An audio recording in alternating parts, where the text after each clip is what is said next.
So tell me about this discovery that you and your team have made when it comes to this canine coronavirus. Well, we were doing a study of the causes of pneumonia in the island of Borneo, and we looked for the traditional causes as well as untraditional, and found evidence that a dog-like coronavirus was infecting people. And then we basically, the published paper today talks about that investigation and how we isolated a virus, and it was a very unique virus, never before been seen to infect humans. And I think I read that this is only the eighth time, or this is the eighth coronavirus to jump from animals to humans. Can you explain that a little bit?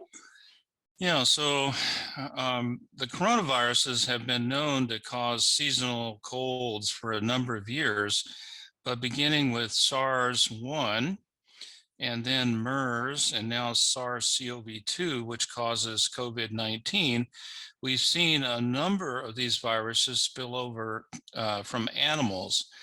And so up until we found this virus from Malaysia, Borneo, there had been 7. So this is the 8th one, likely to be a cause of human illness.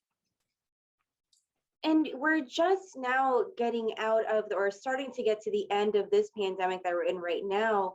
And, we don't want to scare people, but what are the chances that this might cause a worldwide pandemic or widespread illness like we saw with COVID-19? Well, I think the chances of this causing a worldwide illness are very minuscule right now. And it likely represents one of many viruses that are around the world that are, causing infections, limited infections in humans that are exposed to animals. In our paper, we reference another report where they found similar viruses or evidence of them in Arkansas, and then another report in where they found evidence of a different type of coronavirus in Haiti. Now, they weren't as well documented as the virus we report in the journal today, but it's very likely that these viruses are attempting to infect man around the world. And frankly, we need to do a better job at conducting surveillance for them so that we can be ready to respond more quickly should they become highly efficient in causing illness. And what should we be doing, or governments, what should they be doing to ensure that this is kept under control and we're not seeing this become a bigger issue? Well, we need to go back and work with our collaborators in Sarawak and see how prevalent this virus is. Is it causing a lot of disease, or was this just a one-off experience, a handful of people? We need to figure out if it's transmissible from humans to humans. We need to figure out if there's an animal reservoir. So there's a lot of preliminary epidemiological work that needs to be done. If this virus was a threat now, like SARS-CoV-2, we'd be seeing it all over the world, but we're not. And so we think that this is an example of a virus that's on the pathway to adapting to humans, and that pathway may take viruses tens of or 20s or 30s of years to become a known problematic pathogen. But we're just not really good at picking these up early. We kind of wait until they cause an epidemic, and then we figure out, oh, we got a new virus. And if this is not a big issue for humans right now, and if it'll take a long time for it to potentially become a big issue, why is this finding so important, or why is this finding such a big deal right now?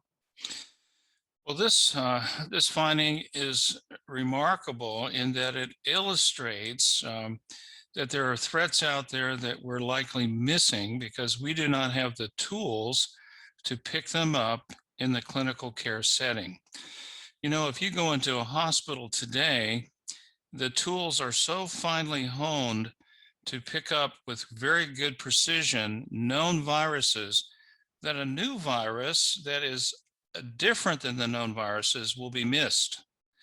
And so what I'm saying and what we've reported in a previous report in the journal Viruses is we need a new strategy, a worldwide strategy to conduct surveillance for these novel viruses. Now, we don't want to run this fancy diagnostics in everybody, but periodically sampling populations in areas that are high risk for emerging infectious diseases, in places where there are a lot of people working with large populations of animals.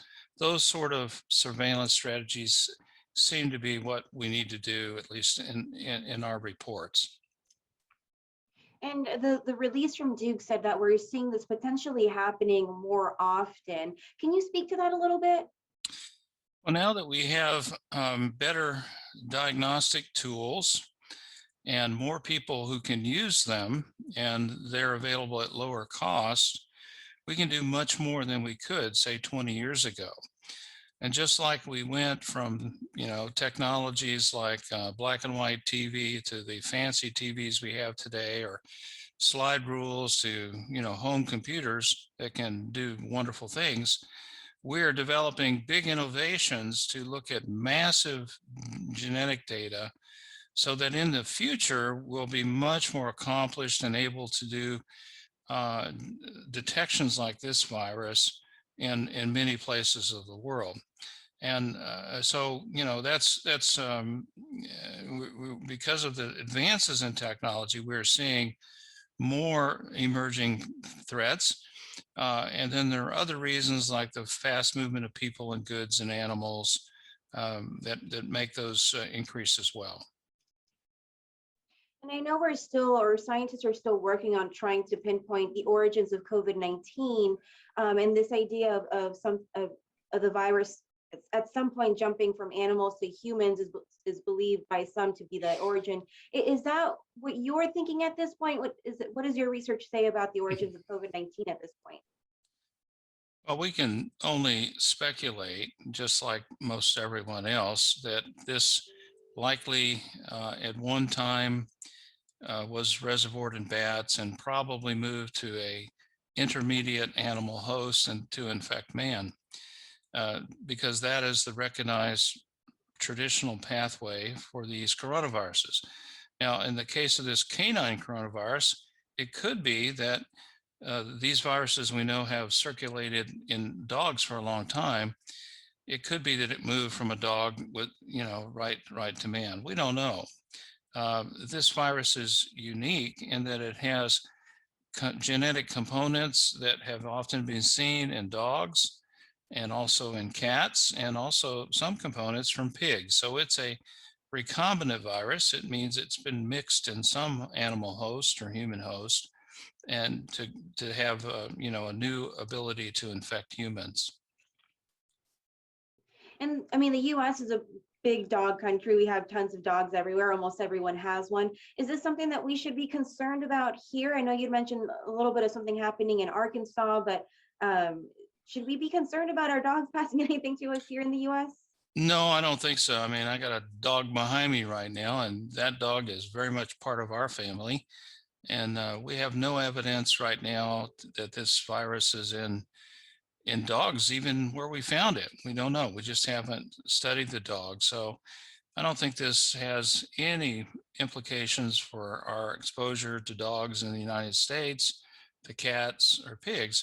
But it's just an example of how these viruses are changing, not just coronaviruses, but influenza viruses, adenoviruses, enteroviruses, paramyxoviruses, these other viral families.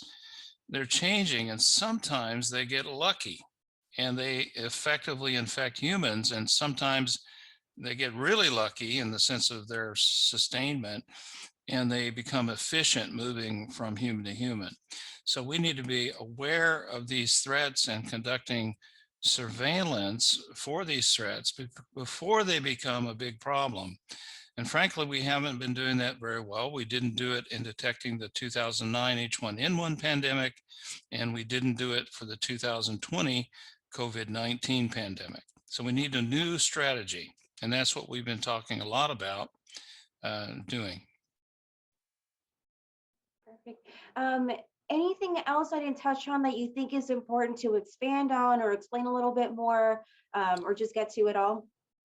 Well, we wouldn't be able to do these studies if it wasn't for the wonderful resources we have at Duke and at Ohio State, for where we're able to do the molecular work, but also particularly without our collaborators in Malaysia, who had the freedom to do this work and the will to collect specimens for us and to partner with us.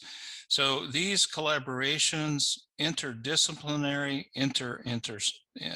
institutional, are very key for us anticipating threats that are likely to impact us in the future.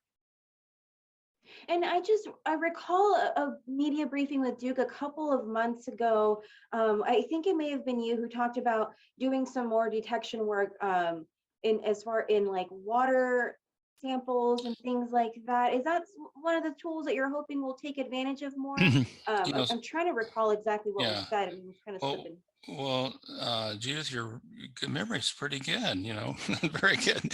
So yeah, we may have been part of that. Of course, there are others, but there are now ways that we can look at the environment where, for instance, animals or humans live, and we can sample the environment and know what pathogens they are exposed to and sometimes excreting. Examples are, we've been able to pull nucleic acid from the air in various different settings, in airports, in subways, in live animal barns.